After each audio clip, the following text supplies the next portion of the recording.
नमस्कार साथियों, Neeraj career institute की इस हिंदी की क्लास में आप सभी का स्वागत है। साथियों, पिछली क्लास में हमने उपसर्ग पर चर्चा की थी कि उपसर्ग वे शब्दांश होते हैं जो किसी शब्द के पहले जुड़कर उस शब्द के अर्थ में विशेषता लाते हैं या उसमें परिवर्तन लाते हैं, अर्थात शब्द का अर्थ बदल देते हैं।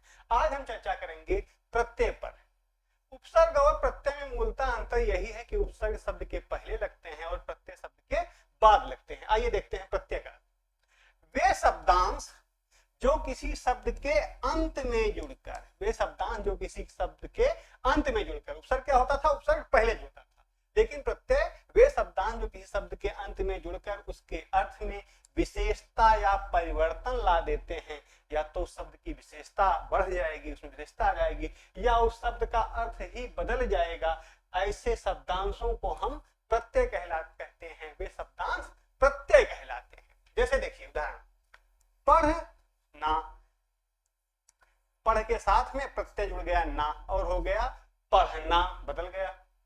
हंस, हंस के साथ में प्रत्यय जुड़ा ना, हो गया हंसना। फिर देखिए लेख के साथ में प्रत्यय जुड़ रहा है अक और यह हो जा रहा है लेखक।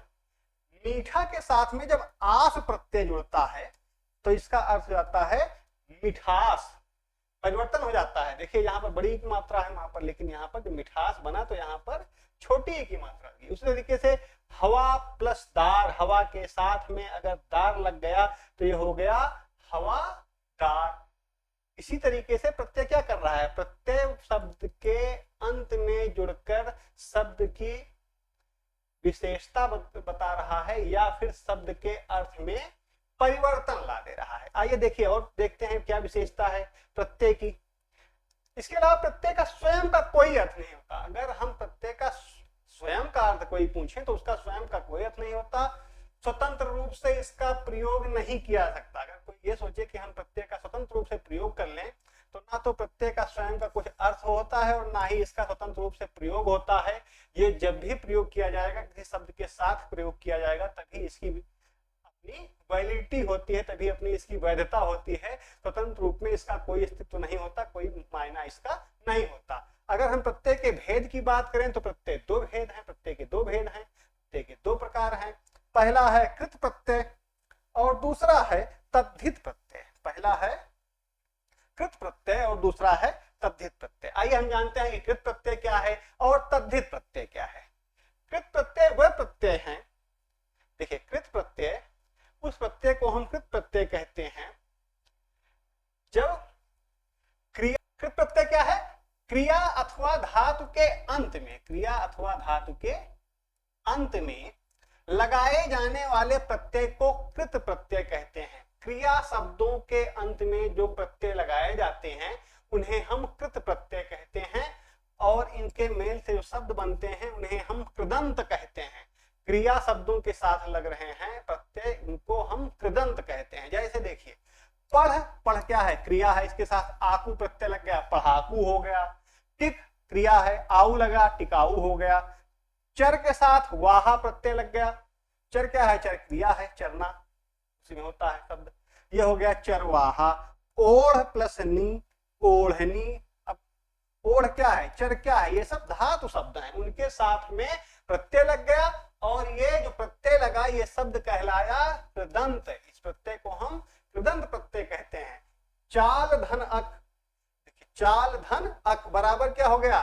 चालक। ये भी प्रत्यय का उदाहरण है। जबकि हम तद्धित प्रत्यय देखते हैं, तद्धित प्रत्यय क्रिया के अलावा देखिए और कौन कौन से हो सकते हैं?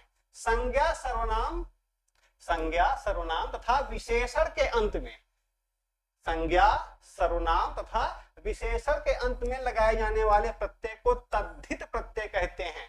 क्रिया के साथ में लगाए जाने वाले प्रत्यय को कृत प्रत्यय कहते हैं और संज्ञा सर्वनाम तथा विशेषण के अंत में लगाए जाने वाले प्रत्यय को तद्धित प्रत्यय कहते हैं।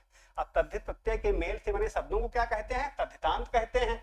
और क्रिया शब्दों के मेल से बने शब्दों को क्या कहते थे? उनको हम कृदंत कहते थे।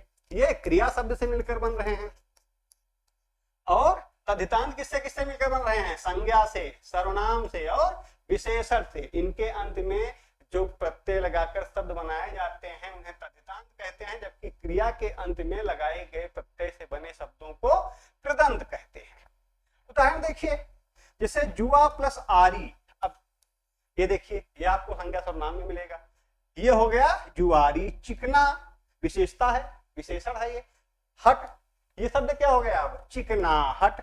सर्व प्लस नाम बराबर हो गया सर्वनाम। ये सब क्या है, ये सब तद्धित प्रत्यय के उदाहरण है, तद्धितांत है। ससुर प्लस आल, ससुर धन आल बराबर ससुराल। ससुर के साथ में आल प्रत्यय जुड़ गया और ये हो गया ससुराल। जान जाइए ससुराल में कौन सा प्रत्यय लगा हुआ है।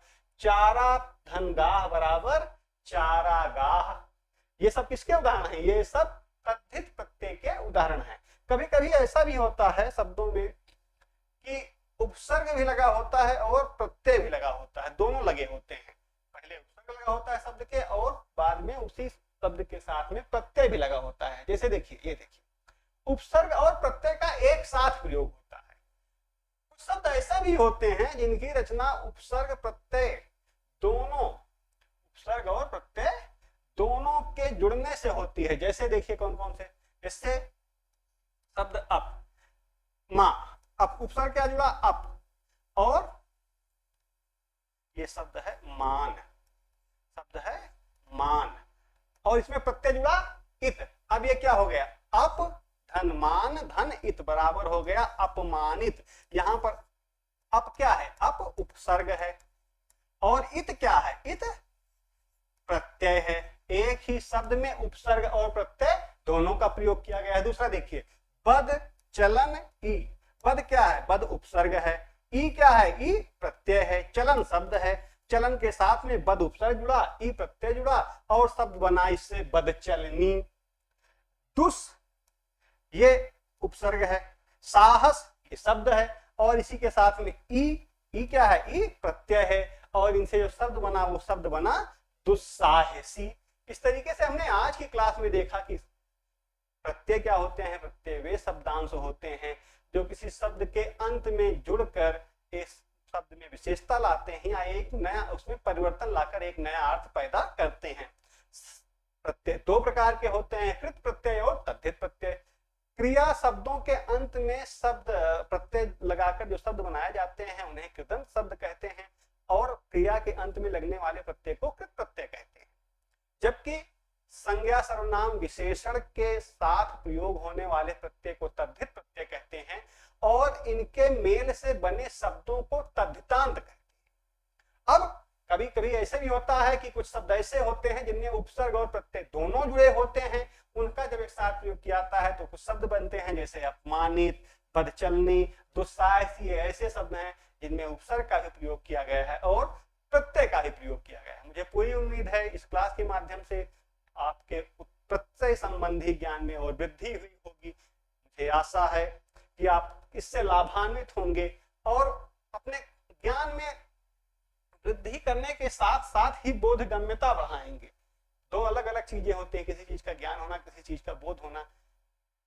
जब आप पढ़ेंगे गहराई से किसी चीज को, जब आप समझ पाएंगे कि क्या है, तब ये बोधगम्यता होगी। जबकि जान जाना ज्ञान प्राप्त करना है, दोनों में अंतर है। आप किसी चीज को अगर पढ़ रहे हैं तो ज्ञानात्मक और बोधात्मक दोनों पक्ष आप अपने स्तर से मजबूत करते रहिए, क्योंकि आज का जो सिलेबस चल रहा है, परीक्षाओं का पैटर्न चल रहा है, उसमें केवल ज्ञानात्मक पक्ष पर ही ध्यान नहीं दिया जा रहा है, उसमें बोधात्मक पक्ष पर भी ध्यान दिया जा रहा है कि आप केवल घटे रटाए हुए हैं या आपको उस चीज का ज्ञान के साथ साथ आपको बोध भी है। केवल ज्ञान है तो आप बहुत सही नहीं माने जाएंगे, आउट हो जाएंगे। लेकिन अगर आपको ज्ञान के साथ साथ बोध दोनों है, तब आप क्या होंगे, तब आप हिट हो जाएंगे, तब आप अपने अभीष्ट को प्राप्त कर लेंगे। इन्हीं बातों के साथ मैं अपनी आज की क्लास को यहीं विराम देता हूं। मिलते हैं अगली क्लास में एक नए प्रकरण के साथ। तब तक के लिए आप सभी को धन्यवाद।